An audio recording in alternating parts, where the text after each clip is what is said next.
Ever wondered how to skyrocket your Instagram growth? Then today's topic is right up your alley.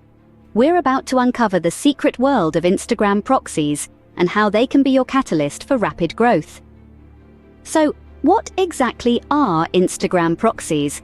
In simple terms, they are specialized servers that allow you to manage multiple Instagram accounts without raising any red flags. They cleverly disguise your IP address, making each account appear as if it's operating from a different location. This is a key tool for those looking to expand multiple accounts or automate activities safely. Why are they important? Instagram has a well-defined set of rules against operating multiple accounts from one IP address. Proxies are your secret weapon to dodge detection, ensuring the safety of your accounts. They also enable you to automate tasks such as liking, commenting, and following without setting off Instagram's alarm bells. Sounds like a game changer, doesn't it? Now let's delve into the step-by-step process of using Instagram proxies for accelerated growth. Step 1. Choose a reliable proxy provider. Do your homework, research, and select a reputable provider that offers Instagram-specific proxies. Big names in the market include Luminati, Smart Proxy, and Proxy Seller.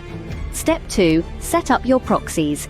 Once you've purchased your proxies, you'll receive your IP address, port, username, and password. Make sure to keep these details close at hand. Step 3. Configure proxies in your automation tool. Tools like Jarvee or Follow Adder are commonly used for this purpose. Simply find the proxy settings, enter your details, and test the connection. Step 4. Assign proxies to your Instagram accounts. It's crucial to assign each proxy to a specific Instagram account to mimic the behavior of a real user. This helps keep your accounts under the radar. Step 5. Automate and optimize. Now it's time to set up your automation tasks, schedule posts, automate likes, comments, and follows. Remember to use realistic settings to avoid arousing suspicion. Regularly monitor and adjust your strategy based on performance. And that's a wrap. By using Instagram proxies, you can safely manage and grow multiple accounts, automate tasks, and efficiently enhance your Instagram presence. If you found this content valuable, be sure to hit that thumbs up button and share it around. Remember to subscribe for more enlightening videos. Thanks for tuning in, and catch you in the next one.